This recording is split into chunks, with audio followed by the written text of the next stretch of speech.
E aí galera, tudo bem com vocês? Vamos aí para mais um episódio desta nova série do canal 6x1, o 6 Pergunta, que é um quadro onde basicamente 6 pergunta e eu tento responder da melhor forma possível. O 6x1 Responde continua existindo, mas esse é um quadro que tem duas diferenças básicas. Ele é feito em perguntas em vídeo que vocês me mandam e a participação dele é exclusiva para quem é membro do canal 6x1. Caso você queira fazer parte desse grupo de membros, clica no botão Seja Membro que aparece em algum lugar na sua tela, onde você vê valores, detalhes e tudo mais. Caso você já seja aí sócio atleta e queira participar do nosso grupo de WhatsApp para mandar também o seu vídeo, vai na aba Comunidade que tem uma publicação com todas as instruções como você pode fazer parte desse grupo e consequentemente, mandar também o seu questionamento para uma próxima edição. Fala galera, meu nome é Pedro, vulgo Pepa.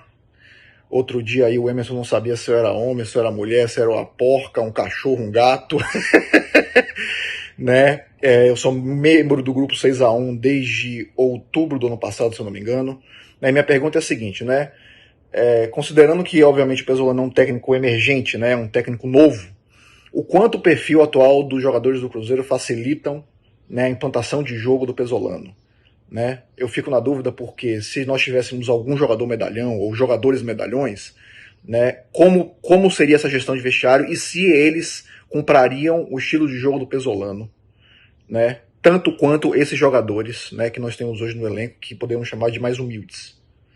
Né? Então essa é a minha pergunta. Valeu galera e vai cabuloso. Grande Pepa, obrigado pela pergunta. Acho que como todos puderam perceber, o nosso amigo Pepa se identifica como do gênero masculino, não é um animal, tá? É um homem mesmo e mandou aí uma pergunta muito boa, por sinal, que eu vou tentar responder agora. Acho que ninguém discorda que o Paulo Pesolano tem feito um excelente trabalho à frente do Cruzeiro até o momento e como ele mesmo fala, né, a principal estrela da equipe é a equipe, é o trabalho coletivo. Nós não temos nenhum jogador que pode ser considerado assim um grande craque. O mais próximo de uma estrela que a gente tem no plantel, eu acho que seria o goleiro Rafael Cabral, que já teve momentos importantes lá atrás no Santos, como protagonista em conquista de Libertadores, mas ele veio para o Cruzeiro em baixa, né? Depois de vários anos no futebol europeu, ficou no banco de alguns clubes da Itália, depois ficou no banco também do Reading da segunda divisão da Inglaterra. Então definitivamente não é um cara que chegou aqui no Cruzeiro botando banca, né? E quando a gente olha para o restante do plantel, são alguns jogadores que até tem vivência em Série A, mas não como protagonistas.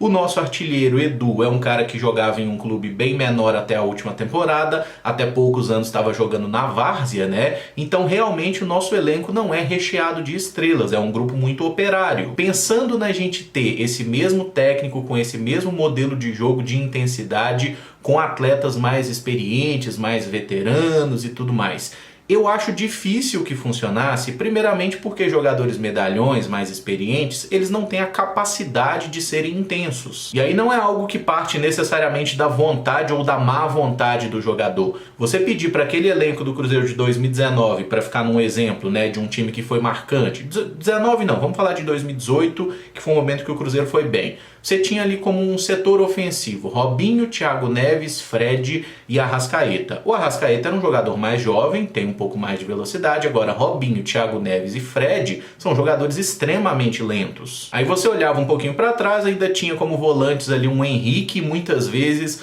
um Ariel Cabral, né? Então assim, realmente é difícil você pensar num time do Cruzeiro jogando como esse hoje, pressionando alto, linha lá em cima e tudo mais, com aquele perfil de elenco que a gente tinha. Mas esse tipo de coisa é sempre uma escolha. É só lembrar que aquele elenco que a gente tinha em 2018, ele foi montado pelo treinador da época. Então isso é algo que tem que passar também pelo planejamento da diretoria, do treinador também, de toda a comissão técnica, na hora de você montar o plantel. Como você quer jogar? Eu quero jogar de forma intensa, linhas altas, pressionando. Então eu tenho que ter jogadores capazes de fazer isso. Você ter um elenco de veteranos e contratar um Pesolano, a chance de dar errado é muito grande. E nós tivemos um exemplo mais ou menos nesse sentido, que foi lá na temporada 2016, que o Cruzeiro contratou o Paulo Bento, que na minha opinião é sim um bom treinador, inclusive estará disputando aí a Copa do Mundo com a Coreia do Sul, né? Classificou a Coreia para a Copa, vai disputar o Mundial. O Paulo Bento veio aqui para o Cruzeiro, chegou na hora errada, no meio de um campeonato brasileiro, não teve tempo para pré-temporada, mas ainda assim até alguns jogadores confidenciaram depois que os próprios atletas é que derrubaram o português. E eu acredito que faltou sim alguma habilidade do Paulo Bento e da sua comissão técnica para lidar com os jogadores, para entender um pouco mais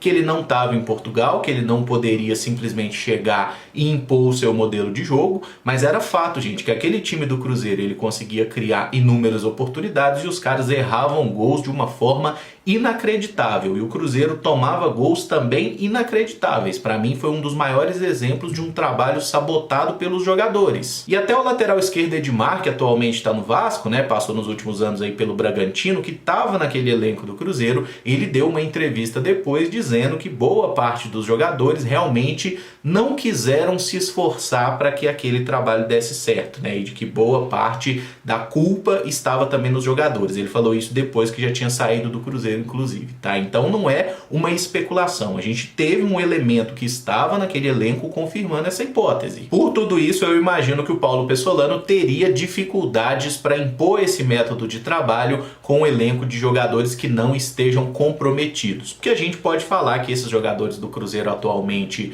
não são bons, que têm dificuldade técnica e tudo mais, mas comprometimento os caras têm muito, né? Eles correm demais, se esforçam em campo, e é por isso que a gente está conseguindo ter sucesso até aqui na liderança da Série B. E uma outra variável que eu acho que a gente pode considerar também é que não existe apenas um tipo de jogador experiente, né? Tem o jogador medalhão, o jogador mais velho, que vai tentar se esforçar, que vai entender que aquilo ali é o melhor para o time e vai querer fazer parte disso, e tem o cara que vai preferir derrubar o técnico e trazer um outro que seja amigão da galera, né? Em 2019 a gente viu algo nesse sentido acontecendo também, com o Rogério Ceni chegando aqui, durando muito pouco, os jogadores trazendo depois o Abel Braga, né? E no final das contas a gente lembra o que aconteceu, né? Quando o grupo de jogadores manda mais do que a própria direção do clube, do que o próprio treinador, gente, o final da história vai ser sempre uma tragédia. Fala galera, tudo bem? Aqui é a Aline Oliveira, membro do canal 6x1 desde novembro do ano passado.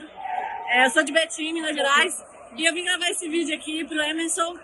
Emerson, o que você acha desse investimento que o Ronaldo falou, hein?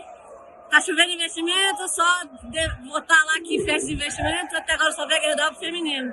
Queria que você falasse sobre isso aí. Obrigado, abraço. Aline, obrigado pela pergunta. Esse é um questionamento que eu também já me fiz em alguns momentos, né? Cadê os patrocinadores? Porque muita gente falou que não, o Ronaldo tá chegando, vem o Arezzo, vem fulano de tal, todo mundo quer fazer parte desse projeto do Cruzeiro, e até agora muito pouco se noticiou sobre isso, né? De concreto, só o patrocínio da Gerdau pro time feminino, como você bem citou. E eu acho que aí tem duas coisas que pesam bastante nessa história. A primeira delas é, o Cruzeiro já tinha praticamente todos os seus patrocinadores acertados para essa temporada, né? Esses espaços de patrocínio que o clube pode vender, eles já estavam comercializados. Então, para você procurar uma outra marca, chegar a um acordo e estampar a marca desse patrocinador, provavelmente você teria também que pagar uma rescisão ao antigo patrocinador. E se tem uma coisa que o Cruzeiro não tem condição de fazer nesse momento é pagar. O Ronaldo está sim fazendo investimentos no Cruzeiro, mas não são aqueles investimentos vultuosos, né? Padrão Qatar, padrão Abramovich no início do Chelsea, não tem nada a ver com isso. Os investimentos do Ronaldo são muito mais na questão de manter salários em dias, e ele pagou muita coisa também a respeito de transfer ban, né? Foram mais de 40 milhões de reais em dívidas anteriores. O Cruzeiro ainda está muito encalacrado financeiramente. E tem um outro ponto nessa história, que foi a criação de uma expectativa fora da realidade, que eu acho que até o Ronaldo tem um pouquinho de culpa nessa história também, né? Ele ter falado, o futebol brasileiro é uma máquina de dinheiro, isso, aquilo e tal, mas o retorno não é tão rápido assim. A gente está vendo essas movimentações aí da Libra, né, da fundação dessa liga e tudo mais, que eu acho que é algo que vai ser muito importante para trazer mais receita para os clubes também, mas essa indústria do futebol brasileiro ainda está tropeçando muito, né? Tem muita coisa para ser ajustada, e no caso do Cruzeiro, com relação a patrocinadores, eu acho que a gente criou uma expectativa de que grandes marcas estariam loucas para se associar ao Cruzeiro e tudo mais, Mas a realidade não é bem assim, né, gente? É só olhar que nós ainda estamos numa crise econômica em geral, a situação da pandemia ela está melhor, mas ela ainda está longe de ser plenamente resolvida. E tirando casos muito específicos em que empresários investem num clube de futebol com interesses por trás, seja interesses políticos ou interesse, por exemplo, de ser dono desse próprio clube, né, e tomar de assalto, mas enfim, ninguém avisou na nossa vez, nós não temos que avisar nada para rival nenhum. Tirando casos muito específicos, a gente não vê uma grande movimentação de empresários de outros segmentos botando grana violenta no futebol, não. Pelo menos não aqui no futebol brasileiro e não nesse momento, porque ele não é rentável. E acho que a partir do momento que a gente tiver uma liga, que o futebol brasileiro for minimamente assistido fora do Brasil, essas coisas vão melhorar e a gente vai conseguir capitalizar um pouco mais. Mas é um processo e deve demorar alguns anos. Nessa temporada eu particularmente não espero que a gente tenha muitas novidades, tá? Pro ano que vem acho mais provável, mas sim que o Ronaldo e a equipe dele consigam trazer novos patrocinadores, novos investidores aí para esse projeto do Cruzeiro, né? E acredito que a gente conseguindo retornar para a elite do futebol brasileiro, a gente também vai estar muito mais forte numa mesa na hora de negociar os valores desses acordos. E esse vídeo fica por aqui. Se você gostou, eu peço que deixe o like, se inscreva no canal, use os comentários para deixar a sua opinião e caso tenha interesse em mandar você também um questionamento em vídeo, seja membro aqui do canal 6x1, faça parte lá daquela insanidade que é o nosso grupo de WhatsApp. E amanhã a gente está de volta com os vídeos de notícia. Muito obrigado por acompanhar, um abraço e até o próximo vídeo. Valeu!